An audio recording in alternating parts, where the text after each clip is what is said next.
क्या आपके साथ कभी ऐसा हुआ है कि अगर बार बार टॉस करने पर भी आपका हर बार टेल्स आता जा रहा है, तो आपको लगता है कि इतनी बार टेल्स आया है, अब तो हेड्स आएगा ही। या आपका लूडो में कई देर से 6 नहीं आया, तो आपको लगता है कि अब तो 6 आने के चांसेस ज्यादा हैं, जबकि असल में डाइस की या कॉइन की तो कोई मेमोरी होती ही नहीं है, बल्कि ऐसा आपको इसलिए लगता है क्योंकि ये एक बहुत ही कॉमन माइंड ट्रैप है, जिसे गैम्बलर्स फैलेसी भी कहा जाता है। इस गैम्बलर्स फैलेसी के माइंड ट्रैप से लोग कई ऐसे गलत डिसीजंस लेते हैं जो कई बार मुश्किल में डाल देते हैं। ऐसे ही 12 माइंड ट्रैप्स हम आपको बताने वाले हैं, जो आपको सही डिसीजंस लेने से रोकते हैं और कई बार आपका बड़ा नुकसान भी करा देते हैं। तो सेकंड माइंड ट्रैप है स्पॉटलाइट इफेक्ट। हम सभी के माइंड में खुद को लेके एक अपनी सेल्फ इमेज होती है और हमें लगता है कि बाकी के लोग भी हमें उसी नजर से देखते होंगे जैसा हम खुद को देखते हैं, जबकि ऐसा नहीं होता। इसे ही स्पॉटलाइट इफेक्ट बोलते हैं। फॉर एग्जाम्पल, अगर नाई ने बाल जरा गलत काट दिए तो आपको लगता होगा कि सब आपके बालों को ही नोटिस कर रहे हैं और मन ही मन आपका मजाक उड़ा रहे हैं। अगर आपके चेहरे पे एक पिंपल आ गया तो आपको ऐसा लगेगा जैसे आसपास के सभी लोग आपके उस पिंपल को घूर रहे हैं, जबकि रियलिटी ये होती है कि कोई आपको उतना नोटिस नहीं कर रहा होता जितना आप सोच रहे होते हो। सब अपनी अपनी लाइफ में और अपने आप पे ध्यान दे रहे होते हैं, बिल्कुल जैसे आप खुद पर ध्यान दे रहे होते हो। ये सब कुछ बस आपके दिमाग में ही होता है, जो इस छोटी सी बात को बड़ा इशू बना रहा होता है। Number 3, hello effect. इन दोनों सेंटेंसेस को ध्यान से सुनना। तुम मुझे बहुत पसंद हो पर तुम एक बेवकूफ इंसान हो। दूसरा, वैसे तो तुम एक बेवकूफ इंसान हो पर तुम मुझे बहुत पसंद हो। इन दोनों में से कौन सा वाला सेंटेंस सुनने में ज्यादा अच्छा लग रहा है? दूसरा वाला, राइट? दोनों में बात तो सेम कही जा रही है, फिर भी दोनों सुनने में कितने अलग लग रहे हैं। ऐसा इसलिए क्योंकि यहाँ हेलो इफेक्ट काम कर रहा है। पहला सेंटेंस नेगेटिव और दूसरा पॉजिटिव लग रहा है सुनने में। तो कभी किसी का दिल दुखाए बिना कोई बात करनी हो तो आप शुरुआत तो नेगेटिव या कड़वे सच से कर सकते हैं, लेकिन खत्म उसे लास्ट में पॉजिटिव नोट पर करो, उसमें पॉजिटिव चीज भी ढूंढते हुए। ये माइंड ट्रैप किसी की भी कम्युनिकेशन स्किल्स या सेल्स स्किल्स को अच्छा बनाता है।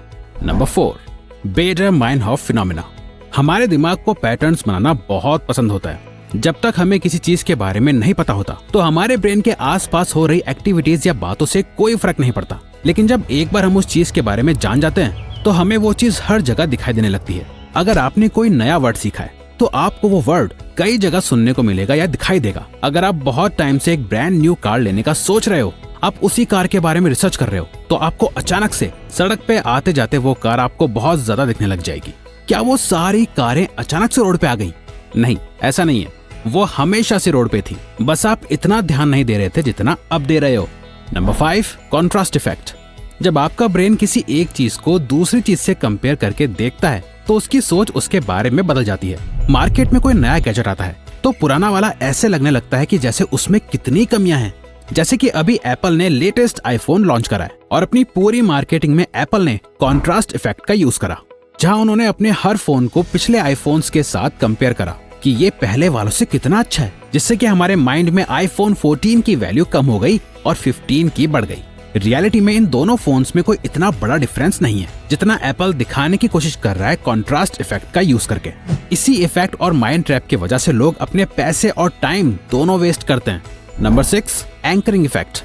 जब आप किसी महंगे रेस्टोरेंट में खाना खाने जाते हो तो आप नॉर्मल खाने में भी 500,000 रुपए खर्च कर देते हो, और इतना करने के बाद में जब आपसे पानी की बोतल के 40 रुपए मांगे जाते हैं तो वो पैसे पे करने में भी आपको कोई तकलीफ नहीं होती, क्योंकि 500,000 के आगे 40 रुपए की इतनी वैल्यू नहीं होती।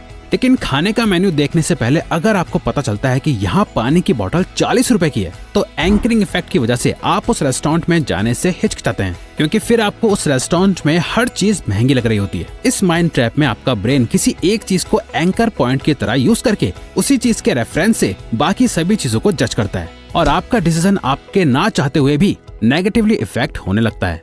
Number 7, Zeigarnik effect. अगर हम आपसे अभी पूछें कि वो कौन सा काम है जिसे आप प्रोक्रेस्टिनेट कर रहे हो, जो करना आपको बाकी है, तो आप हमें अपने सारे अनकम्प्लीटेड टास्क्स की एक लंबी चौड़ी लिस्ट दे दोगे। लेकिन वहीं अगर हम आपसे पूछें कि इस वीक आपने क्या क्या काम करे, तो आप अपना सर खुजाने लग जाओगे। आपको याद करने में थोड़ी प्रॉब्लम होगी। ऐसा इसलिए क्योंकि ज़िगार्निक इफेक्ट की वजह से हमारे माइंड को बस अधूरे काम ही याद रहते हैं, जो पूरे हो जाते हैं उसे हमारा ब्रेन भुला देता है। नंबर 8, अवेलेबिलिटी बायस। अगर आप एक कमरे में बैठे हो, उस कमरे में दीवार का कलर व्हाइट है, लेकिन उस कमरे में मौजूद 10 लोग ये कह रहे हैं कि दीवार का कलर नीला है, तो एक बार तो आप खुद पे डाउट करने लग जाओगे कि कहीं आपकी आंखें तो खराब नहीं हो गई। इसे ही अवेलेबिलिटी बायस कहा जाता है। जो इन्फॉर्मेशन जितनी ज्यादा होगी आपका ब्रेन उसी अकॉर्डिंग डिसीजन लेगा। फॉर एग्जाम्पल, आप एक अच्छे खासे पीसफुल एरिया में रहते हो जहां आपके साथ कभी कुछ बुरा नहीं हुआ, लेकिन शाम को आप न्यूज में देखते हो कि आपके एरिया में क्राइम रेट्स बहुत बढ़ गए हैं। आप जो न्यूज चैनल लगाते हो आपको हर जगह बस एक ही बात सुनाई देती है कि आप खतरे में हो। अब आपका ब्रेन इस बात को एक्सेप्ट करना शुरू कर देगा कि सब कह रहे हैं तो सच ही होगा, जबकि आपको भी पता है और हमें भी कि ये न्यूज या सोशल मीडिया कैसे चीजों को बढ़ा चढ़ा के दिखाती हैं। Number 9, survivorship bias. हम कितनों की सक्सेस स्टोरी सुन के इंस्पायर हो जाते हैं, जिन्होंने बहुत मेहनत करके अपनी लाइफ की सारी प्रॉब्लम्स को सॉल्व करके अपनी लाइफ में वो कर दिखाया जिसमें करोड़ों लोग फेल हो गए। उसने करा तो आप भी कर सकते हो। और यही हम सर्वाइवरशिप बायस का शिकार हो जाते हैं, क्योंकि हम इन 1% लोगों की सक्सेस से तो इंस्पायर हो गए, लेकिन बाकी के 99% लोगों के फेलियर से हमने क्या सीखा? कुछ नहीं। इसीलिए जब भी किसी की सक्सेस देखो तो उसके साथ वाले के फेलियर पे भी ध्यान दो, ताकि आप चीजों को एक न्यूट्रल वे में देख पाओ। खुद की एबिलिटीज पर ट्रस्ट और कॉन्फिडेंस होना बहुत जरूरी है, लेकिन रियलिटी में रहते हुए ही एक्शन लेना उससे भी ज्यादा जरूरी है। नंबर 10, सेल्फ सर्विंग बायस। अगर आप किसी चीज में सक्सेसफुल हो जाते हो तो उसका क्रेडिट आप किसको दोगे? अपनी मेहनत, अपनी इंटेलिजेंस, अपनी एजुकेशन और अपनी स्किल्स की वजह से आप लाइफ में सक्सेसफुल हो पाते हो। लेकिन अगर आप फेल हो जाते हो तो किसकी गलती है? तब तो आपकी किस्मत खराब है, आपकी एजुकेशन अच्छी नहीं थी, आपके हालात खराब थे, आपको किसी ने सपोर्ट नहीं करा। यही होता है सेल्फ सर्विंग बायस। अच्छा हुआ तो सब आपका, खराब हुआ तो कुछ भी आपका नहीं। इस सेल्फ सर्विंग बायस की वजह से हम अपनी अच्छी क्वालिटीज को अपने सर पे चढ़ा लेते हैं और अपनी खराब बातों को इग्नोर करने लगते हैं।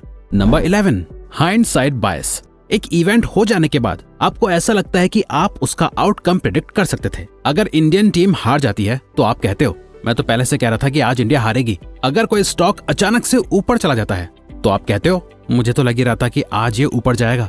हालांकि आप इन सभी आउटकम्स को प्रेडिक्ट नहीं कर सकते, लेकिन एक बार हो जाने के बाद आपको ऐसा लगने लगता है कि आपको तो पहले ही पता था कि क्या होने वाला है। Number 12, confirmation bias. हम सभी के अपने अपने अलग अलग बिलीफ्स हैं। कुछ ऐसी बातें जिन्हें हम सच मान बैठे हैं, जिस वजह से हम बस वही बातें सुनना चाहते हैं जो हमारे बिलीफ को और स्ट्रॉन्ग बनाए।